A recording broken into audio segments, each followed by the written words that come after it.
Olá pessoal, nós temos para hoje um assunto da lei barométrica. Essa lei ela é relacionada à questão da pressão atmosférica e à altitude do lugar onde tu te encontras.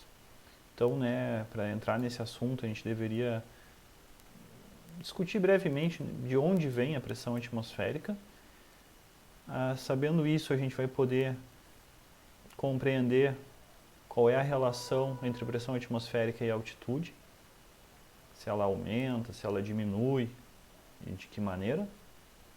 Vamos conhecer um modelo matemático simples para a lei barométrica e traçar aqui uma relação bem importante para algo que é estudado depois, que é um conceito de mecânica estatística devido a Boltzmann, certo? Então a gente vai conhecer o fator de Boltzmann e como é que ele está presente no caso da lei barométrica. Então tá, vamos iniciar. Pessoal, há muitos anos atrás, no começo dos estudos com gases, teve esse sujeito alemão, na verdade nem daria para chamar de alemão porque a Alemanha não era um país ainda nessa época. Tinham vários estados separados aí na região que hoje é a Alemanha. Esse Otto von Guericke, ele ficou muito famoso por um experimento chamado os hemisférios de Magdeburgo, a cidade onde realizou esses experimentos. Então aqui uma ilustração antiga mostrando esses hemisférios, eles eram duas metades de uma esfera oca, e você acoplava um no outro por meio que tinha um anel, não seria de borracha, não existia borracha ainda como uma matéria-prima comum naquela época, mas possivelmente de couro ou algo assim, ficava aqui colocado entre os dois, para dar uma junção perfeita e bem vedada, e aqui na extremidade ele acoplava uma bomba de vácuo. Então, nessa época já existiam as primeiras bombas de vácuo. Ele ia removendo o ar de dentro da esfera montada e, embora não tivesse nenhuma cola unindo os dois hemisférios, você poderia colocar uma porção de cavalos puxando de um lado, uma porção de cavalos puxando do outro lado, e eles não conseguiam separar as duas metades. A única maneira de separar essas duas metades era abrir a válvula e deixar o ar entrar, ou seja, quebrar o vácuo que havia ali dentro. Então isso aí foi uma demonstração bem, vamos dizer assim, bem impressionante para a época, da existência da pressão atmosférica. E outro experimento interessante, que foi realizado na época, consistia em você pegar essa mesma esfera, os dois hemisférios aqui com o vácuo feito lá dentro, e pendurar objetos pesados. Você poderia ter uma ideia de qual é a pressão atmosférica pelos pesos que fossem colocados ali. E olha, é bastante peso que tu tem que colocar para fazer com que se separasse as duas metades da esfera. Então você tem aí uma demonstração da pressão atmosférica. Antes disso não estava claro para todo mundo que existia essa pressão atmosférica. As pessoas até observavam efeitos de diferença de pressão entre dois pontos. Por exemplo, se eu vou soprar um ar através de um tubo, eu tenho esse movimento porque existe uma diferença de pressão entre os dois pontos. Mas qual é o total da pressão a que eu estou submetido pela atmosfera? Isso não estava claro.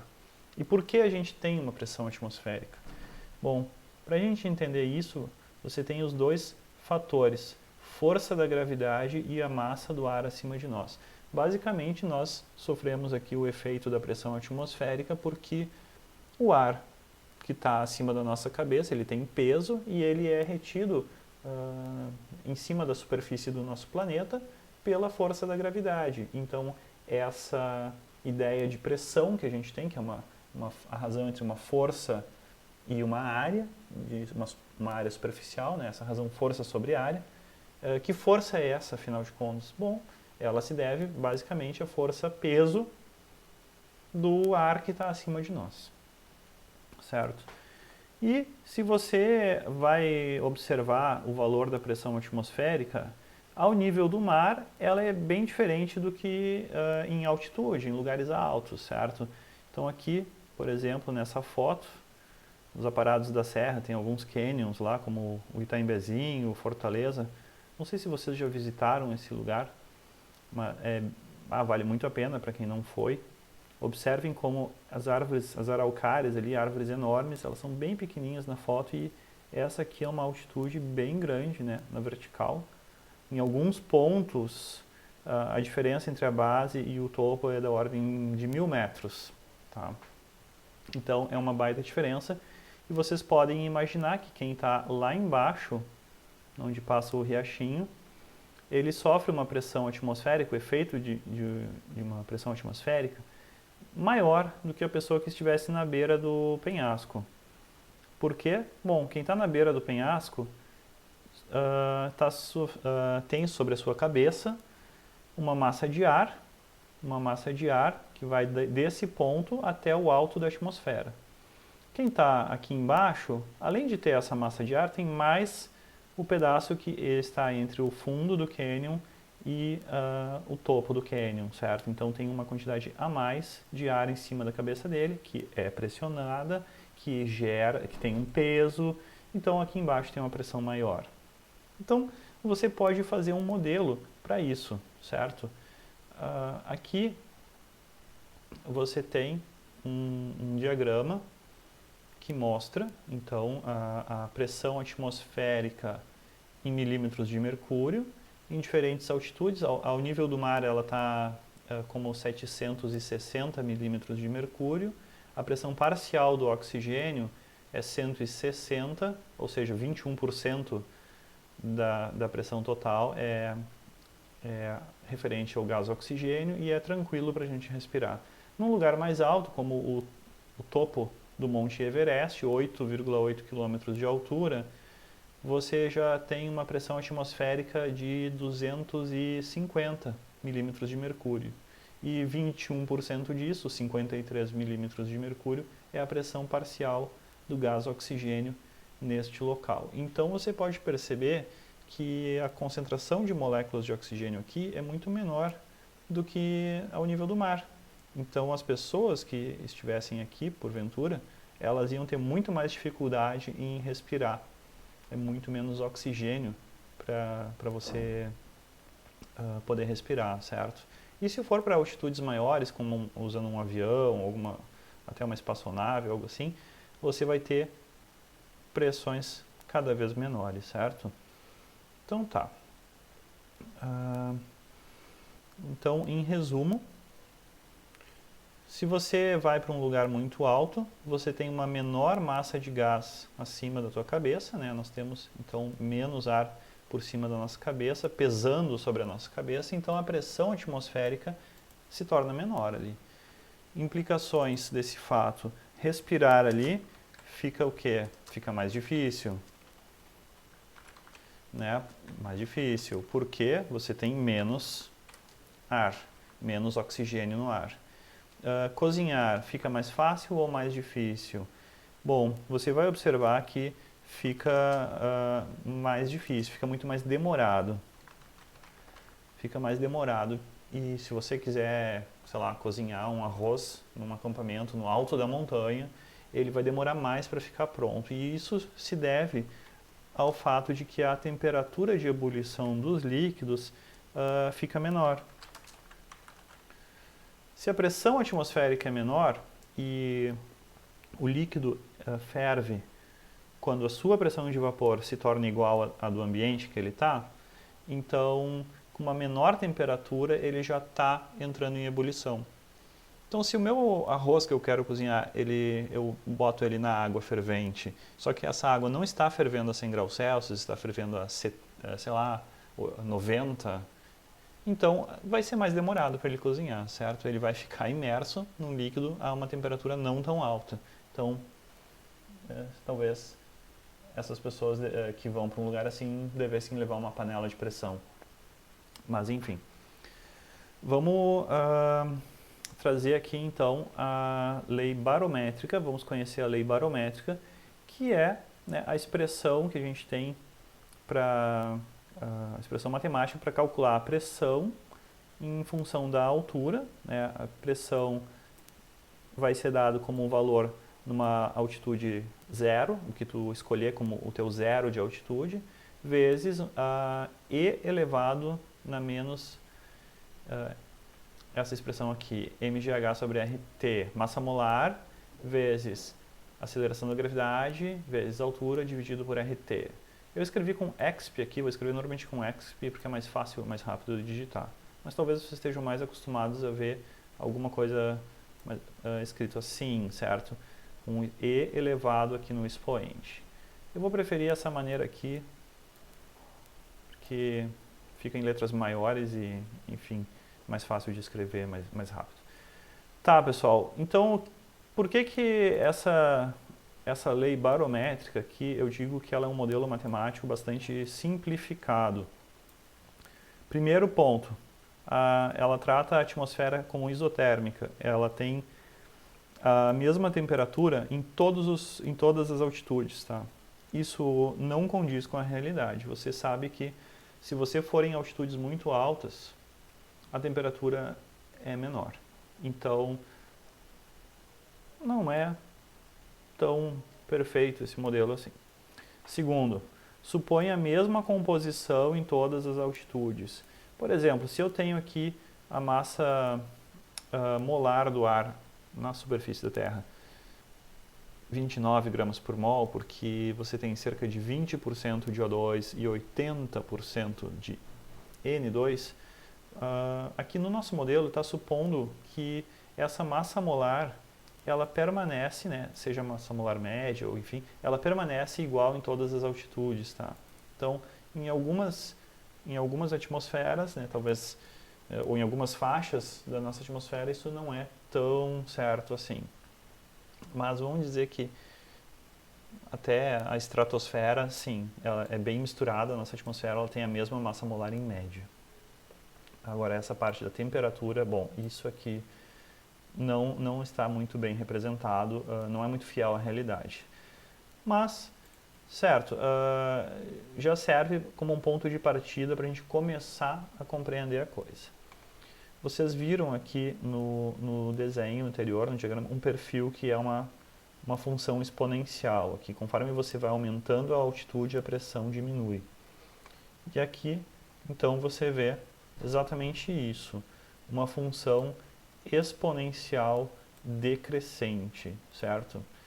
Uma coisa que você pode fazer, né, se você estiver observando uma série de dados e tu quer saber se ele é uma exponencial decrescente, você pega de intervalos em intervalos iguais e vê se forma uma progressão geométrica.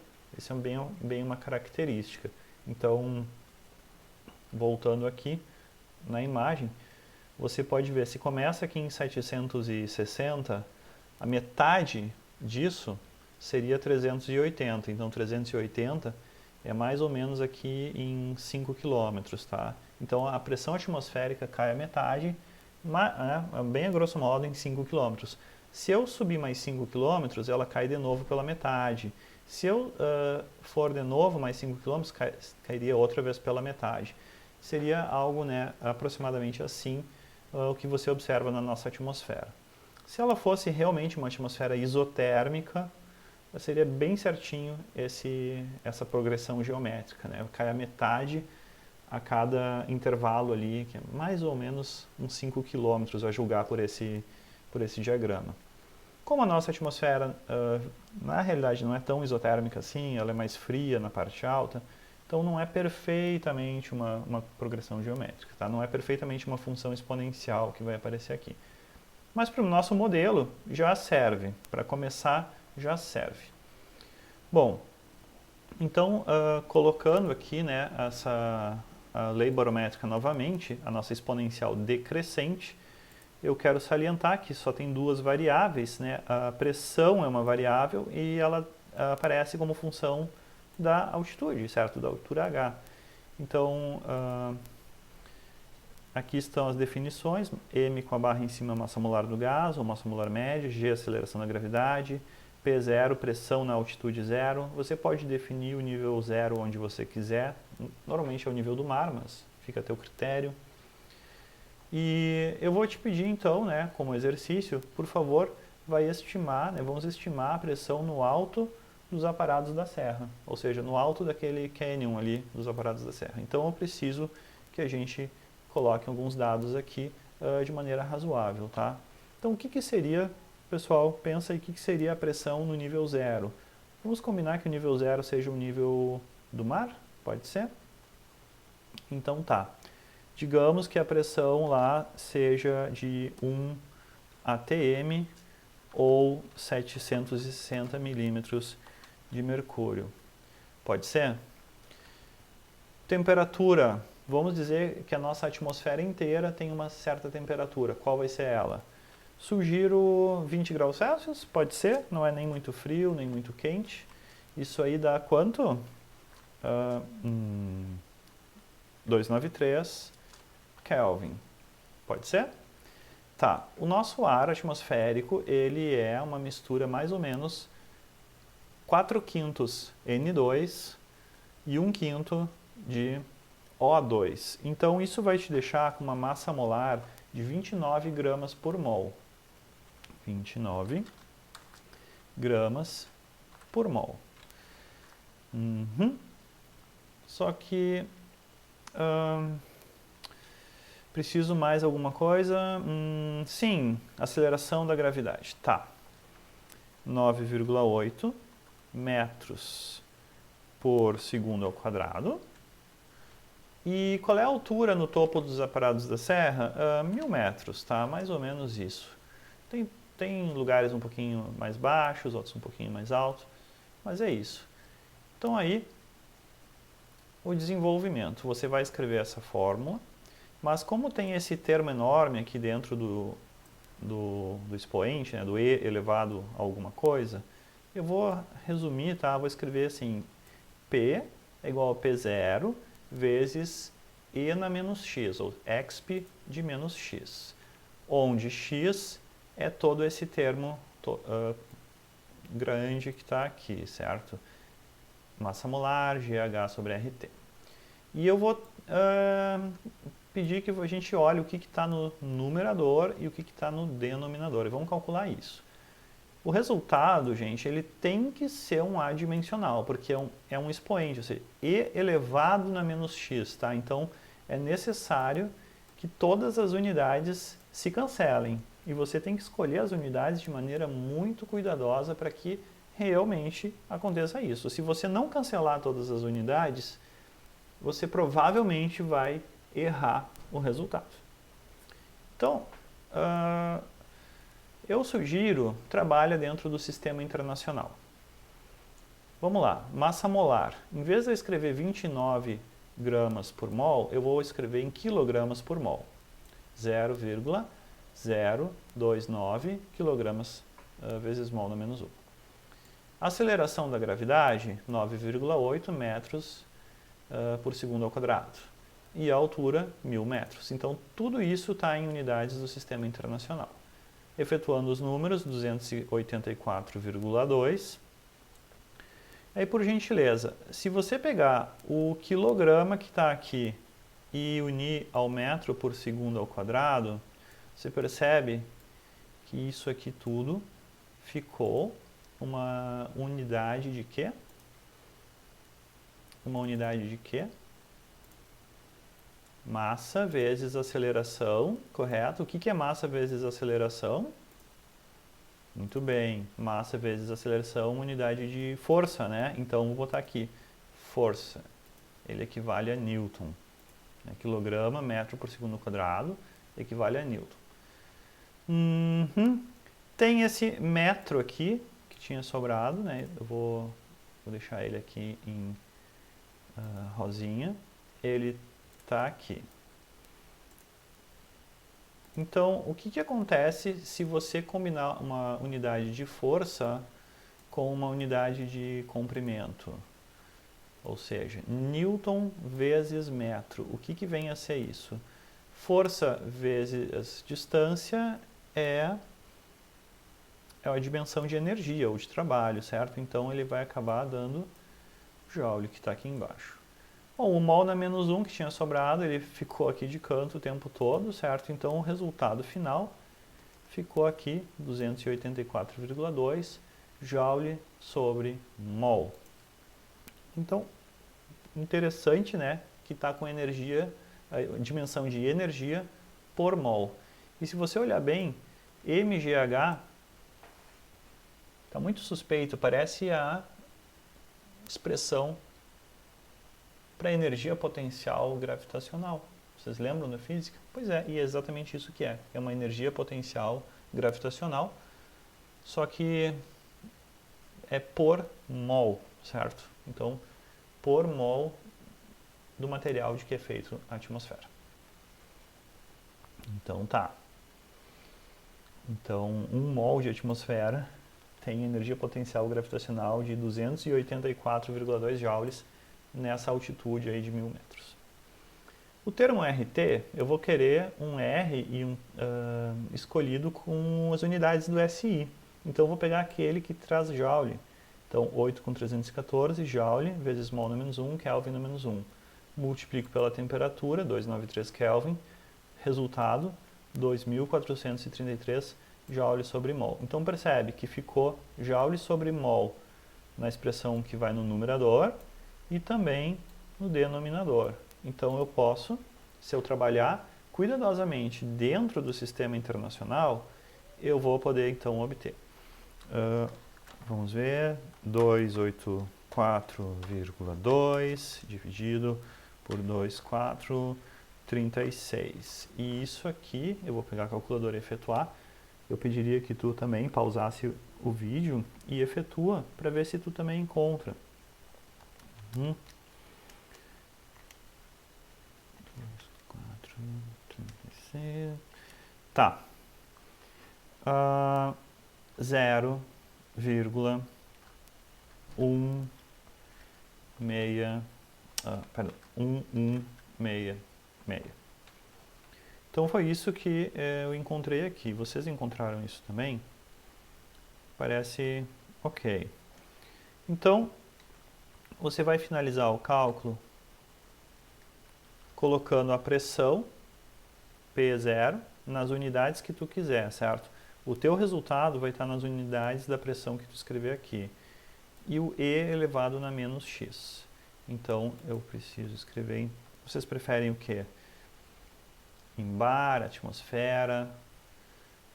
Eu vou colocar... Vamos lá, em milímetros de mercúrio. Então, 760 milímetros de mercúrio vezes exp de menos 0,1166. E aí o resultado, você efetua isso.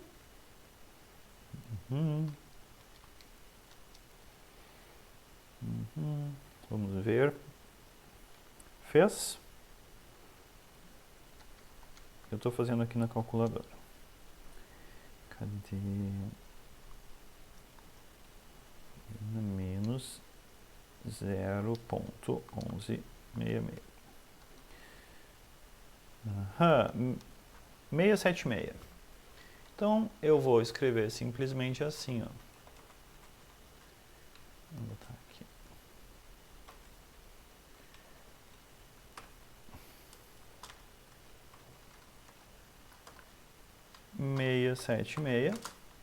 milímetros de mercúrio. Então, está aqui nossa resposta final, certo? Então, essa é a pressão lá em cima.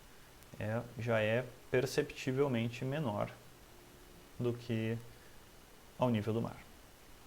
Feito? Bora lá, próximo assunto. A questão que eu quero trazer agora é a da interpretação mecânico-estatística, ou seja, a interpretação devido a Boltzmann, que a gente pode dar para a lei barométrica. Basicamente, o que Boltzmann faz? Boltzmann trabalha ali na virada do século XIX para o XX e ele vai fazer um estudo, né, vai modelar a matéria como partículas que seguem as leis da mecânica, só que essas partículas elas estão em grande número, ou seja, o número de átomos ou moléculas é um número absurdamente grande, então você não consegue fazer um cálculo da trajetória de cada partícula, enfim, mas você vai poder fazer uma descrição estatística, o que em média as partículas do teu material estão fazendo. Então, ao estudar, no caso, os gases, né, ou qualquer outro estado da matéria, você poderia cogitar como é que é a energia de cada partícula, certo? E a energia de cada partícula você pode separar em parcelas, ou seja, componentes que são somados para dar a energia total daquela partícula. E essas parcelas, elas refletem diferentes aspectos da descrição mecânica da coisa. Como assim? Por exemplo, se uma partícula, imagina que uma partícula de um gás ela está sendo considerada e ela se move dentro, né, de um recipiente. Então, ela tem movimento de translação, ou seja, ele vai atravessar essa partícula, ou esse átomo, essa molécula, atravessa o espaço, vai de um lugar a outro. Isso se chama translação e se descreve com coordenadas cartesianas x, y e z.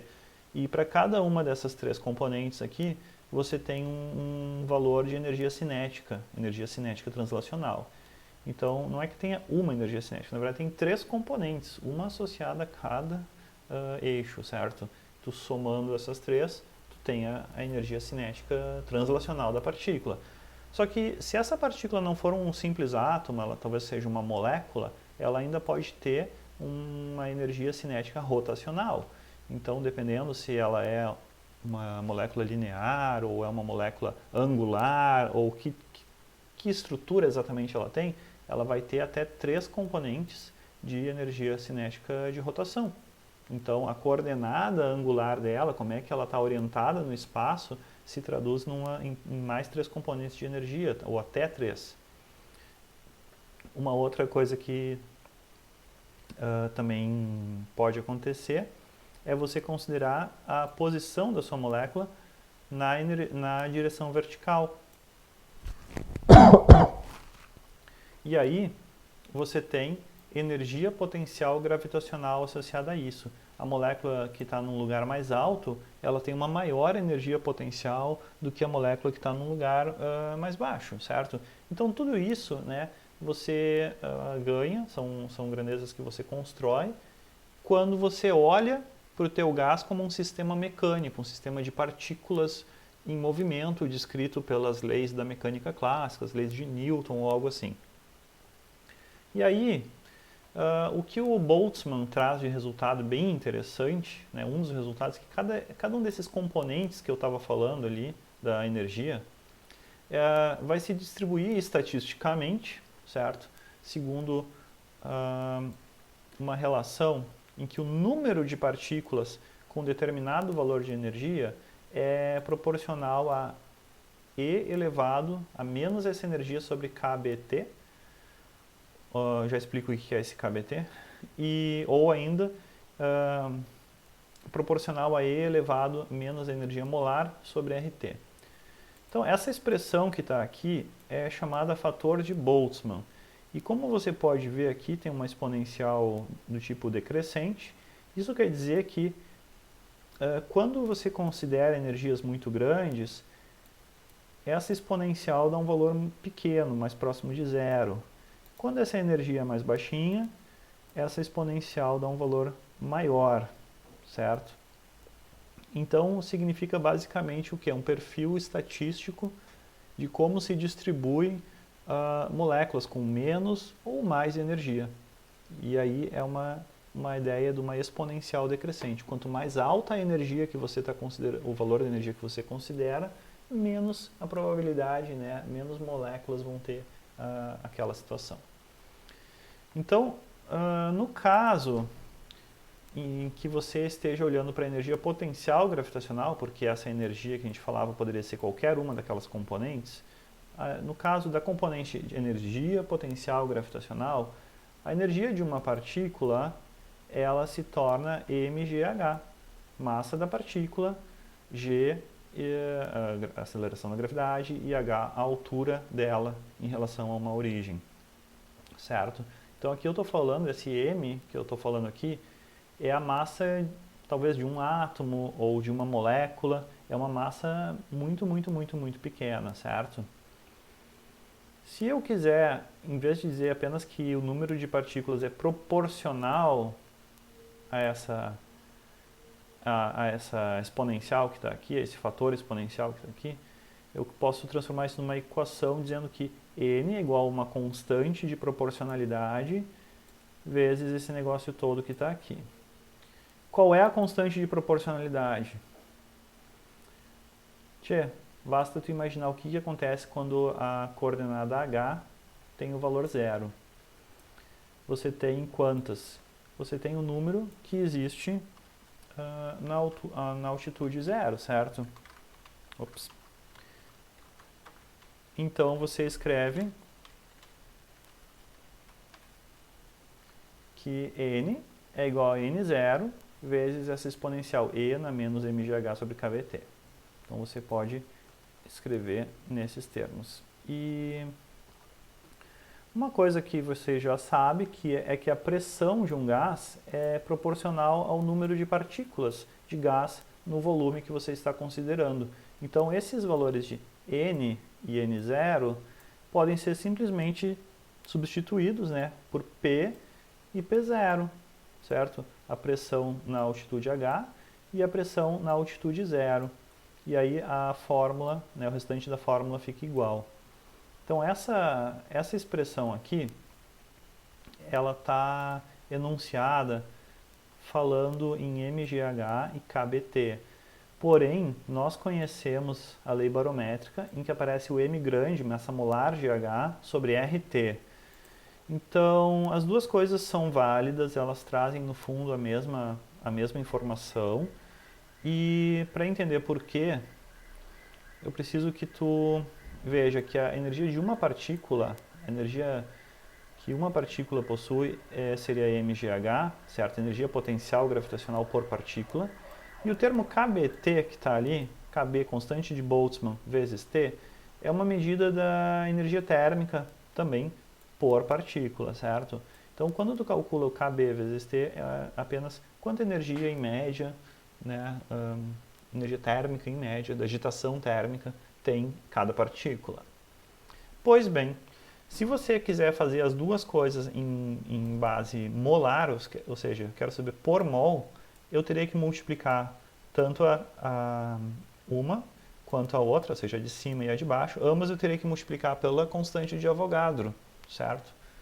Então, ao multiplicar pela constante de Avogadro, eu ganho a energia por mol, no caso aqui nessa primeira linha, energia potencial gravitacional por mol, eu ganho ela pegando Na, constante de Avogadro, vezes o epsilon, que é aquele ali, Na vezes mgh, número de Avogadro, ou constante de Avogadro, vezes a massa de uma partícula, se torna o quê? A massa de 1 mol de partículas, ou seja, a massa molar. Então, por isso eu escrevo m grande, ou m molar, vezes gh. E no caso da parte de baixo, né, da expressão, do denominador, eu também multiplico pelo número de Avogadro, ou melhor, constante de Avogadro. E quando eu multiplico ela pelo Kb, o resultado simplesmente é o R, certo? Na verdade, a relação é que Na vezes Kb é a definição do R, ou vice-versa, para definir o Kb. Então, onde tinha KBT, agora aparece RT. Então é isso, tá? Quero fazer um exercício com vocês. Um exercício agora discutindo ebulição. A água, né, ela entra em ebulição quando ela é aquecida na temperatura em que a pressão de vapor dela é igual à pressão do ambiente que ela se encontra. Ao nível do mar, isso ocorre a 100 graus Celsius, porque é nessa temperatura que a pressão de vapor da água é de 1 atm. Agora, num acampamento na montanha, as pessoas observaram que a água estava fervendo a 90 graus Celsius. E se você consultar ali, nessa temperatura, a pressão de vapor da água é 526 milímetros de mercúrio. Qual é a altitude desse lugar? Então você, por favor, admite a lei barométrica e vamos, né, por simplicidade, supor a mesma temperatura, tudo que nem o exercício de antes. Então qual é que é a tua resolução? Você vai escrever a tua lei barométrica e você vai talvez simplificar ela, né? P igual a P0 vezes E na menos X, onde o X tem essa expressão, massa molar GH sobre RT. Ou seja, energia potencial gravitacional molar dividido pelo valor da energia térmica, o valor típico da energia térmica, também molar. Queremos isolar o X. Então, o que tu vai fazer? Tu vai pegar, passar o P0 dividindo, P sobre P0 é E na menos X. Aplica logaritmo, porque o logaritmo desmancha o E elevado num número. Logaritmo de P sobre P0 se torna logaritmo de E na menos X, ou seja, é o menos X. Então você efetua logaritmo de 526 dividido pelo logaritmo de 760. Basta que a unidade de cima e a de baixo sejam a mesma. Dá 0,692. Eu fiz isso mais cedo e achei esse resultado. Por favor, confere se tu acha também. E deu então aqui o logaritmo disso menos 0,368.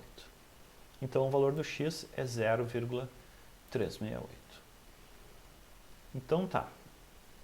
Uma vez estabelecido que esse é o valor de x, você vai voltar na relação x é o mgh sobre RT, massa molar GH sobre RT, e vai isolar quem tu quer, que é o H. Então vai fazer isso. X vezes RT é a massa molar vezes GH, quero esse H que eu coloquei aqui em vermelho, então você vai efetuar XRT sobre massa molar vezes G. Então, RT a gente já tinha calculado, era 2.436 joules sobre mol. E o M e o G estavam prontos também, 0,029 kg sobre mol e 9,8 metros por segundo ao quadrado. Então, de novo, né, gente, eu friso unidades do sistema internacional, para que tu consiga cancelar todas essas coisas, tá? E fique apenas com a altura em metros. Se tu não fizer, se tu não lembrar de botar quilogramas sobre mol, teu resultado vai sair totalmente errado. Então, eu peço que tu faça isso, né, com esse cuidado sempre. Então, por favor, efetua.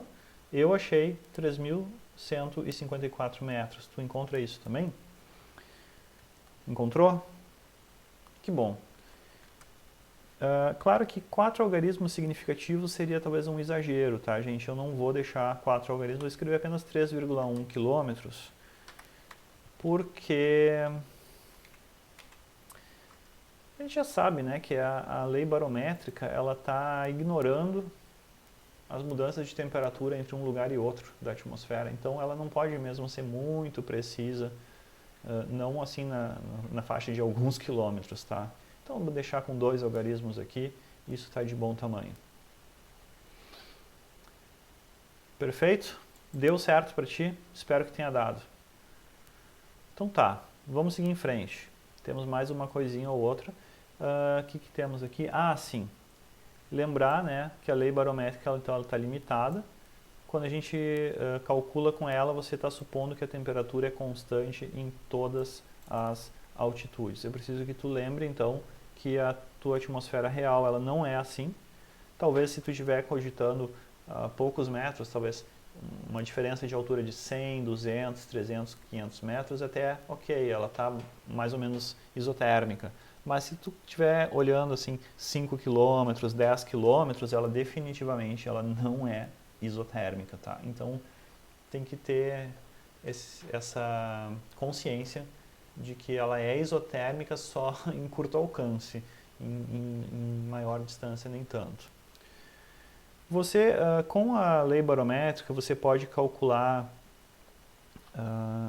os efeitos que haveria em outros planetas, ou se a atmosfera fosse diferente por uma razão ou outra, ou se a atmosfera fosse feita de outro gás, talvez se em vez de a gente ter oxigênio e nitrogênio, a nossa atmosfera fosse de gás hidrogênio, o que mudaria no perfil pressão em função da altura, daria para considerar várias coisas. Se a atmosfera fosse mais quente, se a atmosfera fosse mais fria, dá para estudar esse tipo de coisa, certo? Mas eu queria que vocês não perdessem de vista, tá? Que a lei barométrica, no fundo, ela é um caso particular do fator de Boltzmann, que simplesmente ele está lá para relacionar quantas moléculas, vamos dizer assim, ou quantas partículas possuem uma determinada energia, em média, né, no sentido estatístico da coisa. Então, assim como você pode procurar quantas moléculas estão em alta velocidade dentro de um gás, um certo número vai estar em uma velocidade muito alta, ou nem tantos, ou maior número ou menor número em uma velocidade diferente.